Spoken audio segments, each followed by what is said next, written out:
Hello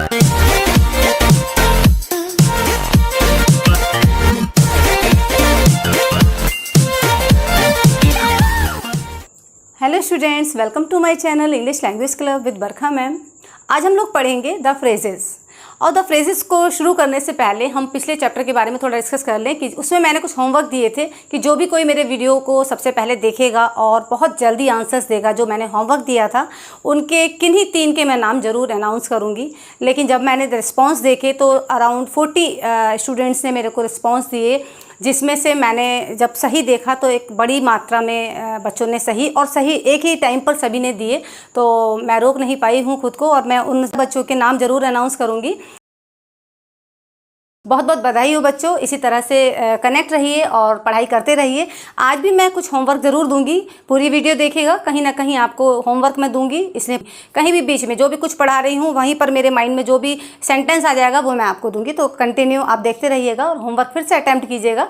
बहुत बहुत बधाई बच्चों, और टाइम को बर्बाद नहीं करते हैं और अपना टॉपिक शुरू करते हैं। चलिए स्टार्ट करते हैं। So today's topic is the phrase. The phrase को पढ़ना है तो क्लॉज की एक सिमिलरिटी यहाँ पर मिलेगी। अभी पिछले चैप्टर में आपको क्लॉज पढ़ाया था, a group of words. A group of words, उसमें भी अ ग्रुप ऑफ वर्ड्स था, ठीक है। तो उससे ये कैसे डिफर है? नो सब्जेक्ट नो वर्ब, यानी उसमें तो सब्जेक्ट और वर्ब का कॉम्बिनेशन था लेकिन इसमें नहीं है। इसमें ग्रुप ऑफ वर्ड्स तो होगा लेकिन सब्जेक्ट और वर्ब आपको नहीं मिलेगा। Act to complete the sentence for making it meaningful, और एक सेंटेंस को कंप्लीट करने का काम करता है ये, उसको मीनिंगफुल बनाने के लिए, ठीक है। अभी एग्जाम्पल से बताएंगे। It gives a sense but not a complete sense. Sense देता है, थोड़ा सा समझ में तो आएगा लेकिन पूरा नहीं समझ में आएगा कि क्या बात है, कैसे। इसको एक एग्जाम्पल से समझ लेते हैं। यहाँ पर सपोज हमने यहाँ लिख दिया द टाइगर इज, बस इतना लिख दिया, द टाइगर इज, ये एक टाइगर है, क्या है, ठीक है। इसको कंप्लीट करने का काम एक फ्रेज करेगा। फ्रेज क्या होता है? जहाँ 1 वर्ड से ज़्यादा वर्ड्स होते हैं और वो एक मीनिंग दे रहा होता है, कुछ ना कुछ एक मीनिंग निकल रहा होता है, एक यूनिट का काम कर रहा होता है। The tiger is a land animal. The tiger is a land animal, जो टाइगर है वो लैंड एनिमल है। तो ये टाइगर इज, ये सेंटेंस इनकम्प्लीट लग रहा था तो इसको पूरा करने का काम इसने किया।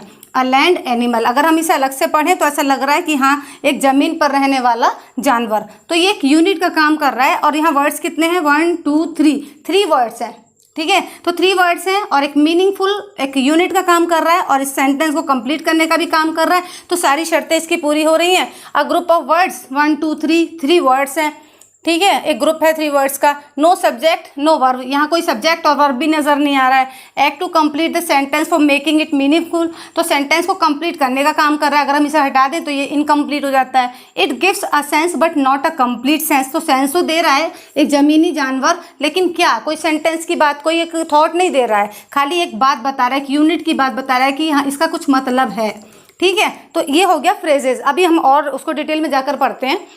आई होप इतना समझ में आ गया होगा आपको। थोड़ा सा आगे बढ़ते हैं। अब जैसे मैं यहाँ कुछ वर्ड्स लिख रही हूँ, ऑन द वॉल, ठीक है। फिर मैंने लिखा इन द ईस्ट, मॉर्निंग वॉक, ठीक। ये कुछ 3 मैंने यहाँ पर एग्जाम्पल्स लिखे हैं, ये देख सकते हैं आप। ये भी अपने आप में एक यूनिट का काम कर रहे हैं और ग्रुप ऑफ वर्ड्स हैं तीनों। ये फ्रेजेस कहलाते हैं जो कि सेंटेंस में यूज़ किए जाते हैं। किस तरह किए जाते हैं अभी बताते हैं। अभी क्या है, इनको अगर हम फ्रेज के रूप में देखेंगे, ये फ्रेज हैं, मैं बोल रही हूँ कि हाँ ये फ्रेज हैं, तो उनकी शर्तें क्या हैं? Group of words. देखिए हर फ्रेज में, पहले फ्रेज में 1 2 3 वर्ड्स हैं तो अ ग्रुप ऑफ वर्ड्स हो गया, ठीक है। दूसरी बात, नो सब्जेक्ट, सब्जेक्ट और वर्ब का कॉम्बिनेशन नहीं होगा तो वो नहीं है, यहाँ कोई सब्जेक्ट नहीं है ना कोई वर्ब है। तीसरा है कि सेंस देगा लेकिन कंप्लीट सेंस नहीं देगा, तो कोई सेंस तो मिल रहा है। ऑन द वॉल यानी दीवार पर, तो ये तो पता चल रहा है कि दीवार की बात की जा रही, दीवार पर कुछ है, लेकिन पूरी बात नहीं समझ में आ रही है, ठीक है। उसके बाद ये एक सेंटेंस में क्या एक्ट करता है, उसको कंप्लीट करने का, उसको मीनिंगफुल बनाने का करता है, तो वो भी मैं अभी बताती हूँ। सेकंड वाले फ्रेज को देखते हैं। तो सेकंड फ्रेज में भी इन द ईस्ट वर्ड्स हैं, यहाँ 3 वर्ड्स हैं, ठीक है, एक यूनिट का काम कर रहा है और सब्जेक्ट और वर्ब कॉम्बिनेशन नहीं है। मॉर्निंग वॉक भी देख लीजिए आप, 2 वर्ड्स हैं जो कि एक यूनिट का काम कर रहा है कि मॉर्निंग वॉक यानी सुबह की जो हम वॉक करते हैं उसकी बात हो रही है। यहाँ पर समझ में आ रहा है कि कोई बात की जा रही है, लेकिन क्या बात की जा रही है एग्जैक्टली नहीं समझ में आ रहा है। तो इसको हम कैसे, एक सेंटेंस को पूरा करने में इनका क्या रोल प्ले होता है, तो जैसे सेट ऑन द वॉल, अगर हम इसको देखें तो यहाँ पर सेंटेंस हो जाएगा हमारा। अगर हम इसके आगे लिख दें हम्टी डम्टी सेट, अब हमने यहाँ सब्जेक्ट और वर्ब लगा दिया, Humpty Dumpty set on the wall, ठीक है, हम्टी डम्टी वॉल पर बैठे थे, ठीक है। तो ये क्या हो गया, इस सेंटेंस को पूरा करने का काम कर लिया। कैसे किया, हम्टी डम्टी सेट लिख दे खाली तो इनकम्प्लीट है कि हम्टी डम्टी बैठे थे, कहाँ बैठे थे, सेट ऑन द वॉल यानी वॉल पर बैठे हुए थे। इन द ईस्ट को पूरा करेंगे, द सन राइजेज कि सूरज निकलता है कहाँ, पूरब में, इसने कंप्लीट कर दिया। A morning walk is a good exercise कि मॉर्निंग वॉक जो होती है एक अच्छी एक्सरसाइज होती है। तो इस तरह से इन्होंने सेंटेंस बना दिए, तो आप समझ में आ गया होगा कि फ्रेज किसे कहते हैं। चलिए और एक अच्छे एग्जाम्पल से हम फ्रेज को समझ लेते हैं। देखिए, राधा सिंग्स अ सॉन्ग, ठीक है, राधा एक गाना गाती है, ये एक सेंटेंस हो गया। अभी इसमें क्या है, राधा भी अकेली, सिंग्स भी अकेला है और ये सॉन्ग भी, ठीक है, एक गाना में कोई फ्रेज नहीं दिख रहा है। अब हम इसी सेंटेंस को दूसरे तरीके से अगर लिख लेते हैं तो लिखते हैं my best friend Radha is singing a sweet song. अब उसी बात को हमने दूसरे तरीके से लिख दिया है जिससे आप फ्रेज़ को समझ सकते हैं कि फ्रेज़ कैसे हम पता लगाएं। अभी यहाँ पर सिर्फ राधा थी, अब क्या हो गया, माई बेस्ट फ्रेंड राधा, ठीक है। राधा के साथ, इस नाउन के साथ हमने 1 2 3 मॉडिफायर्स लगा दिए, तो ये एक ग्रुप ऑफ वर्ड्स हो गए ना। 4 वर्ड्स यहाँ यूज़ हुए हैं जिसमें सब्जेक्ट और वर्ब नहीं है। अगर हम सिर्फ इतने की बात करें तो इसमें सब्जेक्ट और वर्ब नहीं है, ठीक है, जो एक यूनिट का काम कर रहे हैं कि मेरी पक्की मित्र राधा, मेरी पक्की दोस्त राधा। तो ये क्या हो गया, एक फ्रेज़ हो गया। एक सेंस तो दे रहा है लेकिन एक कंप्लीट सेंस नहीं दे रहा कि मेरी पक्की दोस्त राधा, कोई बात नहीं बता रहा है, एक यूनिट की बात बता रहा है, ठीक है। फिर हम यहाँ पर थी सिंग्स, गाती है, अब यहाँ हो गया इज सिंगिंग, ठीक है, 1 2, तो मोर देन 1 वर्ड्स हो गए, ठीक है, तो मोर देन 1 वर्ड्स हो गए। तो अब क्या है कि ये भी एक फ्रेज हो गया, ठीक, मोर देन 1 वर्ड तो वो भी फ्रेज हो जाता है। यहाँ पर 3 वर्ड्स का यूज़ हो गया। अ स्वीट सॉन्ग, वहाँ ए सॉन्ग था, एक गाना था, और यहाँ पर एक मीठा गाना, मीठे गाना यानी ये कोई मीठे गाने की बात हो रही है, अच्छे गाने की बात हो रही है, तो ये भी एक फ्रेज हो गया।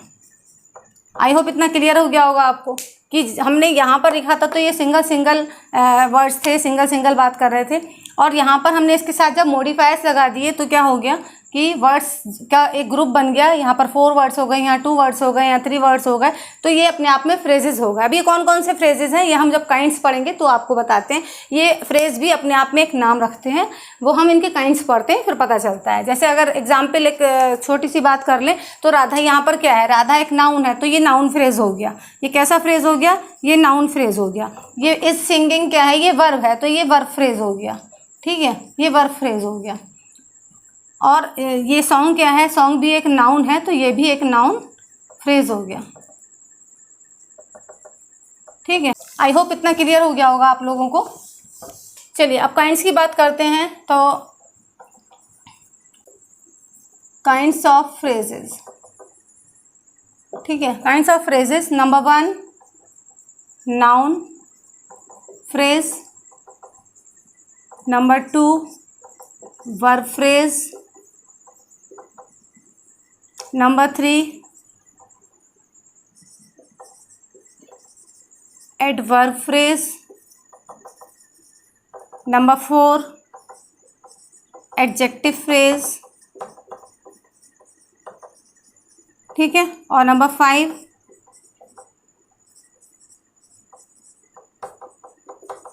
Prepositional phrase. देखिए ये 5 काइंड्स होते हैं, 5 काइंड्स होते हैं फ्रेजेस के। लेकिन आजकल एडवांस भी काइंड्स हो गए हैं, जैसे कुछ काइंड्स ऐसे भी होते हैं और ये इंटरजेक्शनल फ्रेज होता है, कंजंक्शनल फ्रेज होता है, तो ये भी फ्रेजेस होते हैं, ये भी मैं आपको बताऊंगी, इंटरजेक्शनल और कंजंक्शनल। पहले हम इन 5 को पढ़ते हैं, ठीक है, एक एक करके पढ़ते हैं। पहले नाउन को देख लेते हैं।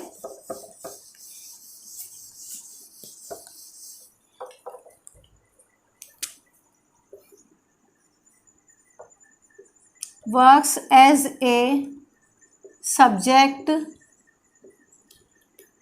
ऑब्जेक्ट और a complement और a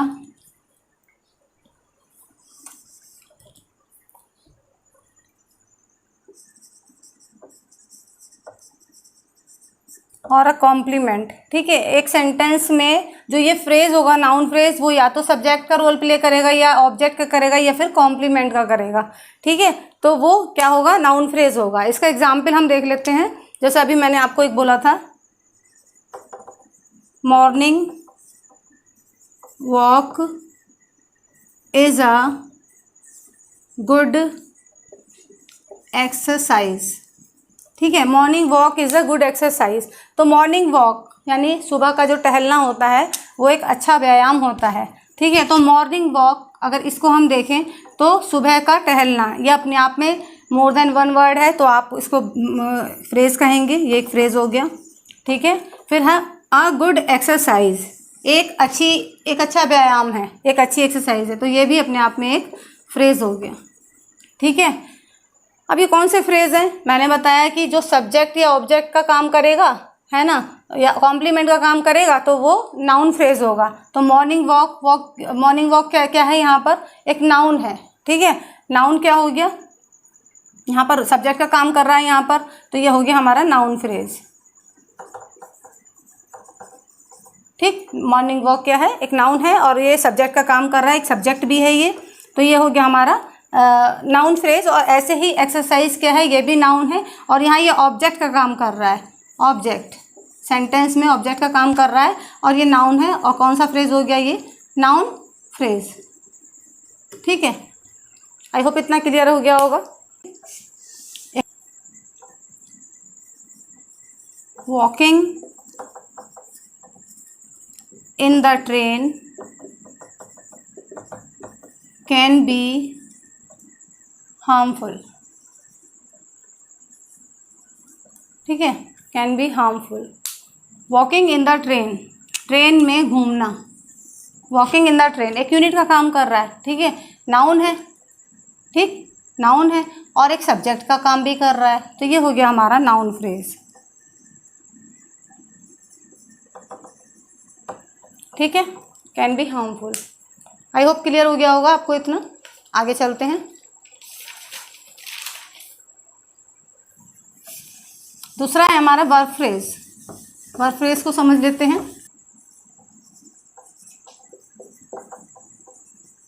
ठीक है, वर्ब फ्रेज क्या होता है? जब एक सेंटेंस में एक से ज़्यादा वर्ब होती हैं और जैसे कि एक एग्जांपल बताती हैं, एक सेंटेंस में यदि एक से ज़्यादा वर्ब हैं यूज़ हुई हैं तो उस कॉम्बिनेशन को, उस यूनिट को भी हम वर्ब फ्रेज के नाम से जानते हैं। जैसे कि Radha is singing a sweet song. ठीक है, तो यहाँ पर इज वर्ब जो है क्या है, इज सिंगिंग, तो ये दो हैं, गाना गा रही है, मतलब गा रही है, इसका मतलब आ रहा है गा रही है, तो एक यूनिट का काम कर रही है और ये वर्ब है। ठीक है, तो वर्ब है तो वर्ब, ये हो गया हमारा वर्ब फ्रेज। ठीक है, जैसे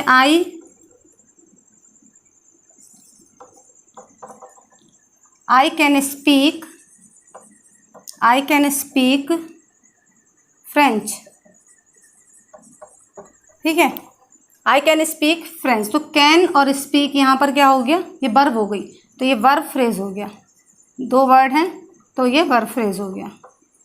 आई होप इतना क्लियर हो गया होगा आप लोगों को कि वर्ब फ्रेज क्या होता है। जब एक सेंटेंस में एक से ज़्यादा वर्ब होती हैं, एक मेन वर्ब होगी, एक ऑक्सिलरी वर्ब होगी, कई बार 3 भी होती हैं। हैज़ बीन, जैसे ऐसे आ जाती है, हैज़ बीन राइटिंग या फिर हैज़ बीन, मतलब हैज़ बीन के साथ जब लगती है तो इस ऐसे आ जाती है, 3 आ जाती है वर्ब, तो ये भी आपका वर्ब फ्रेज हो जाएगा, है ना। और या फिर विल बी सिंगिंग या कुछ भी इस तरह के जो सेंटेंस आ जाते हैं, विल बी सिंगिंग, ये भी देखिए विल भी हो गया, बी भी हो गया, सिंगिंग भी हो गया, तो ये सब वर्ब हो गई आपके, तो ये सारे वर्ब फ्रेज कहलाते हैं। आई होप ये क्लियर हो गया होगा आप लोगों को।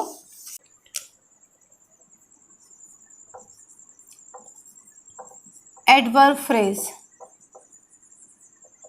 एडवर्ब फ्रेज कौन सा होता है, जो कि एडवर्ब का मतलब मैंने आपको बताया कि एडवर्ब जो है किसको मॉडिफाई करता है, वर्ब को। एडवर्ब मॉडिफाइज अ वर्ब, ठीक है। तो जो वर्ब को मॉडिफाई कर रहा होगा फ्रेज, वो वर्ब फ्रेज, एडवर्ब फ्रेज कहलाएगा, ठीक है। तो इसमें लिख लीजिए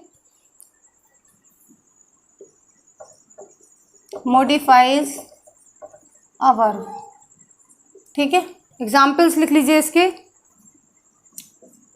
the horse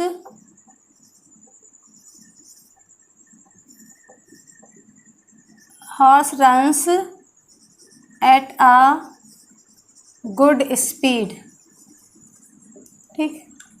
the horse runs at a good speed, तो स्पीड एक अच्छी स्पीड है, काहे की, दौड़ने की। एट अ गुड स्पीड, अब यहाँ ये एक फ्रेज है, eight a good speed, 1 2 3 4 words हैं यहाँ पर, तो ये एक फ्रेज हो गया। लेकिन ये फ्रेज कौन सा है, दौड़ने की खासियत बता रहा है कि एक अच्छी स्पीड पे दौड़ता है घोड़ा, ठीक है। तो ये हो गया आपका कौन सा फ्रेज हो गया, ये एडवर्ब, क्योंकि ये वर्ब की खास बात बता रहा है कि दौड़ जो है वो बहुत अच्छी स्पीड में दौड़ता है, उसकी जो दौड़ने की स्पीड है वो बहुत अच्छी है, ठीक है। तो हॉर्स दौड़ रहा है, एक एग्जाम्पल ये हो गया। और लिख लीजिए ही वर्क्स वेरी स्लोली, ठीक है। ही वर्क्स वेरी स्लोली, वह काम करता है बहुत धीरे धीरे, ठीक है। तो काम कैसा होता है, वो कैसे काम करता है, तो वर्ब क्या हो रहा है, वर्ब क्या है, काम करना, और वो करता है धीरे धीरे, ठीक है। और 2 वर्ड्स हैं यहाँ पर, मोर देन 1 वर्ड, तो आपका फ्रेज हो गया, ये हो गया adverb phrase. I hope clear हो गया होगा। ये इसको मॉडिफाई कर रहा है कि वह काम करता है, कैसे करता है, धीरे धीरे करता है, तो जो काम हो रहा है उसको मॉडिफाई किया है। आई होप ये भी क्लियर हो गया होगा। एक मैं सेंटेंस दे रही हूँ, वो आप कीजिएगा। अब ये ज़रूरी नहीं है कि ये एडवर्ब है कि वर्ब है कि क्या है, कौन सा फ्रेज है, ये आपको बताना है। अ man in the window was crying, a man in the window was crying. आपको ये बनाना है, ये बताना है इसमें फ्रेज हैं, कितने फ्रेज हैं, कौन से फ्रेज हैं, ये आपको बताना है। The a man in the window was crying. 2 question है, कौन कौन से बताने हैं। Number 1, how many phrases are there, ठीक है। पहला क्वेश्चन, नेम देम, ठीक है। अगर 2 हैं तो दोनों के नाम बताने हैं, 1 है तो 1 का नाम बताना है कौन सा है, ठीक है। अभी तक जितने पढ़ाए हैं वो तो मिल जाएंगे जहाँ तक है, ज़रा देखिएगा कौन सा है कौन सा नहीं है, ठीक है। चलिए, ये एक होमवर्क हो गया आपका। अगला देखते हैं adjective phrase. Adjective phrase number 3, adjective phrase, ठीक है। एडजेक्टिव की खास बात क्या होती है, एडजेक्टिव मॉडिफाइज अ नाउन और अ प्रोनाउन, ठीक है। तो एडजेक्टिव क्या करता है, एक नाउन और प्रोनाउन को मॉडिफाइज करता है। अब देखते हैं, इसके एग्जाम्पल देख लेते हैं। Alex is a well behaved man. Alex एक अच्छा व्यवहारिक आदमी है, ठीक है। तो इसमें फ्रेज कहाँ पर होगा, एलेक्स है, क्या है, अ वेल बिहेव्ड मैन, एक अच्छा व्यवहारिक आदमी। तो ये 1 2 3 4 वर्ड्स हैं, यूनिट है। और यहाँ पर ये किसकी खास बात बता रहा है, एलेक्स की एडजेक्टिवनेस बता रहा है, मॉडिफाई कर रहा है नाउन को, नाउन को मॉडिफाइज करता है। तो मैंने लिखा है ना, यहाँ पर अगर मान लीजिए लिखा होता एलेक्स की जगह ही लिखा होता तो ही क्या होता, प्रोनाउन, ठीक है ना, तो प्रोनाउन होता। तो जो भी फ्रेज नाउन को या प्रोनाउन को मॉडिफाइज करेगा वो कहलाएगा एडजेक्टिव फ्रेज। तो नाउन वहाँ पर वर्ब को कर रहा था इसलिए वो एडवर्ब फ्रेज था, यहाँ पर ये नाउन को कर रहा है मॉडिफाई। तो नाउन को जब मॉडिफाई करेगा जो फ्रेज तो वो कहलाएगा adjective phrase. A well behaved man, कौन है अब वेल बिहेव्ड मैन, एलेक्स है, तो ये हो गया आपका adjective phrase. I hope clear हो गया होगा ये आपको। एक और सेंटेंस देख लेते हैं इसका।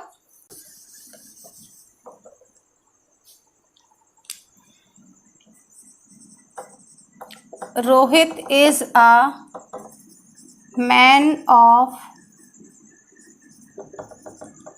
फ्रेंडली नेचर, ठीक है, Rohit is a man of friendly nature. Rohit एक फ्रेंडली नेचर का व्यक्ति है।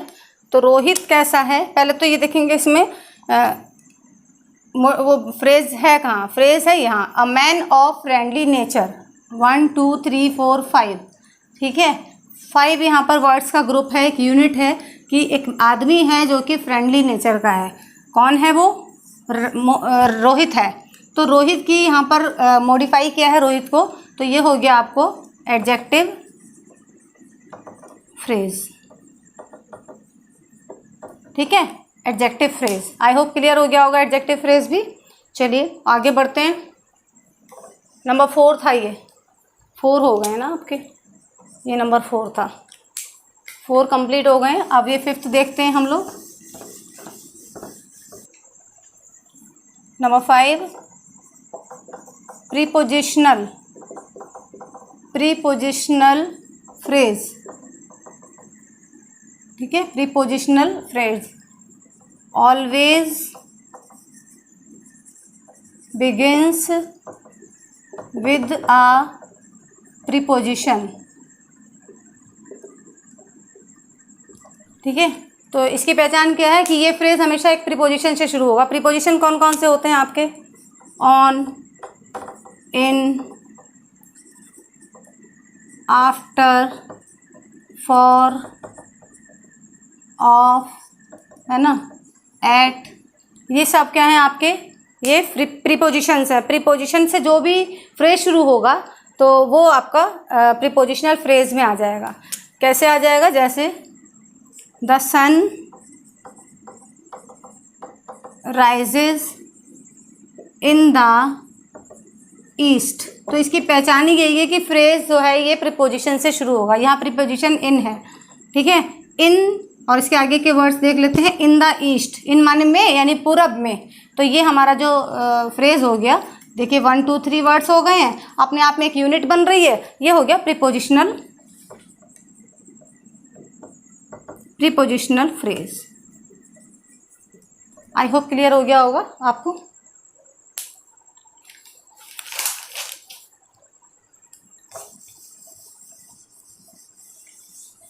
बहुत ईजी है प्रीपोजिशनल। ज़्यादातर फ्रेजेस जो होते हैं वो प्रीपोजिशनल फ्रेजेस में आते हैं, लगभग सभी आते हैं, क्योंकि प्रीपोजिशन के बिना फ्रेज कंप्लीट भी नहीं होता है, मतलब होता भी है, नहीं भी होता, लेकिन ज़्यादातर इसके अंतर्गत आते हैं। तो आपके 5 जो हैं फ्रेजेस हो गए। एक और मैं आपको होमवर्क दे रही हूँ, इसको नोट कर लीजिएगा। She leads a very happy life, ठीक है। इसमें आपको वही बताना है, हाउ मैनी फ्रेजेस, पहला बताना है how many phrases are there, okay. और दूसरा क्वेश्चन है नेम देम, ठीक है। 2 हैं तो दोनों के नाम, एक है तो एक का नाम, और कौन सा है मतलब नेम आपको वही बताना है कि उस फ्रेज का नाम क्या है, कौन सा काइंड है, ठीक है। तो ये आपका दूसरा होमवर्क हो गया, she leads a very happy life. तो आपने नोट कर लीजिएगा। हाँ, तो ये है कंजंक्शनल फ्रेज। कंजंक्शनल फ्रेज में क्या होता है कि works as a conjunction in a sentence. ये कंजंक्शन का काम एक सेंटेंस में करता है। जितने भी कंजंक्शनल फ्रेज होंगे वो कंजंक्शन का काम करेंगे। अब आप कहेंगे कंजंक्शन कैसे हो सकता है, एक कंजंक्शनल फ्रेज? वो ऐसे हो सकता है कि जब एक कंजंक्शन जो है वो मोर देन वन वर्ड है, तब वो एक कंजंक्शनल फ्रेज कहलाएगा। एज सून एज, यहाँ पर 3 वर्ड्स का यूज़ हुआ है और ये कंजंक्शन है, ठीक है। तो ये हो गया कंजंक्शनल फ्रेज, ठीक है। दूसरा सेंटेंस देख लीजिए, we have to work hard so that we can win the match. तो यहाँ पर सो दैट क्या है, हमारा एक कंजंक्शन है जो कि 2 वर्ड्स से मिलकर बनना है। तो जब यहाँ एक से ज़्यादा वर्ड हैं तो ये भी हो गया हमारा, और एक कंजंक्शन है ये, तो ये भी हो गया एक कंजंक्शनल फ्रेज, ठीक है। तो ये होते हैं कंजंक्शनल फ्रेज। इसी तरह से एक और होता है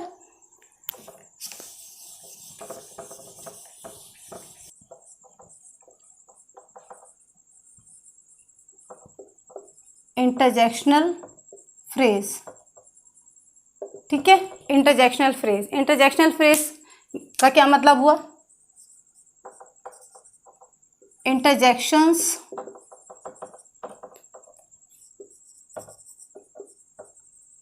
that have more than one word, वो इंटरजेक्शंस जिसमें एक वर्ड से ज़्यादा वर्ड होते हैं, ठीक है। एक से ज़्यादा वर्ड्स होंगे उसको कहेंगे इंटरजेक्शनल फ्रेज। कैसे? एग्जाम्पल देख लीजिए, व्हाट अ पिटी, ये साइन होता है इंटरजेक्शनल साइन, मैंने आपको बताया भी था। What a pity he is dead, ठीक है। ये एक इंटरजेक्शन है जिसमें 1 2 3 वर्ड्स का यूज़ हुआ है, इसलिए क्या हो गया इंटरजेक्शनल फ्रेज। ये हो गया इंटरजेक्शनल फ्रेज, ठीक है। ऐसे ही एक और देख लेते हैं, what a pleasure,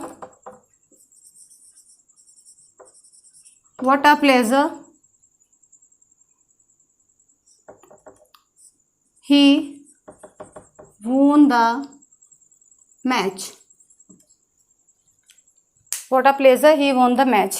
what a pleasure यहाँ पर एक और इंटरजेक्शन है जो कि 1 2 3 वर्ड से मिलकर बना है, तो ये भी हो गया आपका इंटरजेक्शनल फ्रेज। तो आई होप ये दोनों आपको समझ में आ गए होंगे। अच्छा, एक इन्फिनेटिव भी होता है और बहुत सारे फ्रेजेस होते हैं, जो इम्पॉर्टेंट है वो आपको बता चुकी हूँ मैं, ठीक है। तो इन्हीं पे ध्यान दीजिए, कौन से फ्रेजेस होते हैं, फ्रेजेस को कैसे पहचानना होता है। और हाँ बच्चों, कोई भी अगर आपको वीडियो में कमी लगती है तो वो ज़रूर बताएं। लाइक करने से ज़्यादा मुझे ये बताएं कि क्या कमियां हैं जिनको और इम्प्रूव किया जा सकता है। तो चलिए एक बार इसको सारी चीज़ों को रिकॉल कर लेते हैं। फ्रेजेस क्या होते हैं? अ ग्रुप ऑफ वर्ड्स, ठीक है। इसमें सब्जेक्ट और वर्ब का कॉम्बिनेशन नहीं होता है। ये सेंस तो देता है लेकिन कंप्लीट सेंस नहीं देता है, और एक सेंटेंस को पूरा करने में, उसको मीनिंगफुल बनाने में एक रोल प्ले करता है, और यही इसकी सारी पहचान होती है। एक यूनिट का काम करता है। बाकी समझने के लिए मैंने काफ़ी कुछ समझाया है, कितने काइंड्स होते हैं, noun phrase, verb phrase, adjective phrase, adverb phrase, prepositional phrase, ये मेन होते हैं जो आपको पता होने चाहिए। बाकी 2 जो और इम्पॉर्टेंट होते हैं वो मैं आपको बता ही चुकी हूँ। जैसे आपको मैंने बताया कंजंक्शनल फ्रेज बताया है कि जब एक से ज़्यादा कंजंक्शन यूज़ हुए हैं, मोर देन 1 वर्ड है, तो वो आपके कंजंक्शनल फ्रेज में आ जाएंगे। इंटरजेक्शनल फ्रेज कौन से होंगे? जब कोई इंटरजेक्शन मोर देन 1 वर्ड होगा तो वो इंटरजेक्शनल फ्रेज में आ जाएगा। ऐसे इन्फिनेटिव भी होता है तो वो आपका प्रीपोजिशनल फ्रेजेस में भी आता है। वो 2 से स्टार्ट होते हैं, जितने भी आपको मालूम है इन्फिनेटिव्स, तो 2 से स्टार्ट और 2 से आपका प्रीपोजिशनल भी वही रूल फॉलो करता है। तो अलग अलग नाम दे दिए गए हैं। जो इंपॉर्टेंट चीज़ें थी वो आपको बता दी है मैंने। और आज मैंने आपको 2 सेंटेंसेस दिए, ज़्यादा काम नहीं दिया है, थोड़ा ही दिया है, लेकिन उसको देखने के लिए पूरा वीडियो देखिए और समझिए चीज़ों को, फिर आंसर दीजिए, ठीक है। अगले वीडियो में फिर से मिलते हैं हम लोग। अगर कोई भी वीडियो में आपको कमी लगी तो उसे ज़रूर कमेंट बॉक्स में लिखेंगे। पिछले वीडियोस को देखने के लिए आपको डिस्क्रिप्शन बॉक्स में मेरे लिंक्स मिल जाएंगे, तीनों चैप्टर आपको मिल जाएंगे। ये आज का चैप्टर नंबर 4 है और तीनों चैप्टर विजिट करने हैं तो आपको मिल जाएंगे। और जो भी बच्चा आज पहली बार आया है तो वो चैनल को सब्सक्राइब जरूर कर दे, जिससे कि आपको आगे के जो स्टेप्स धीरे धीरे हम आगे बढ़ते जाएंगे, अपने बेसिक्स को और बढ़ाते जाएंगे, जो फंडामेंटल्स हम सीखते जाएंगे वो भी आप धीरे धीरे सीखते जाएं। क्योंकि अगर आप सब्सक्राइब नहीं करेंगे तो आपको वीडियोज़ नहीं मिलेंगे। अच्छा, सब्सक्राइब करने के साथ साथ बेल आइकन को भी आप ऑन कर दीजिएगा, ऑल पे सेट कर दीजिएगा, जिससे कि आपको जैसे ही वीडियो अपलोड होती है नोटिफिकेशन पहुंच जाएगा और आप फिर उसको देख पाएंगे। ठीक है, लाइक कीजिए, शेयर कीजिए और सब्सक्राइब कीजिए, अपने दोस्तों के पास पहुंचाइए जो बिल्कुल नहीं जानते हैं इन चीज़ों के बारे में। तो हो सकता है मेरे बताने का ढंग या फिर उनको समझ में आ जाए मेरे बताने के तरीके से। और कोई भी चीज़ अच्छी लगती है तो वो भी ज़रूर बताइए, और अगर अच्छी नहीं लगती तो वो भी ज़रूर बताइए। Thank you. फिर से मिलते हैं एक नई वीडियो के साथ, अगले चैप्टर के साथ। Thank you so much.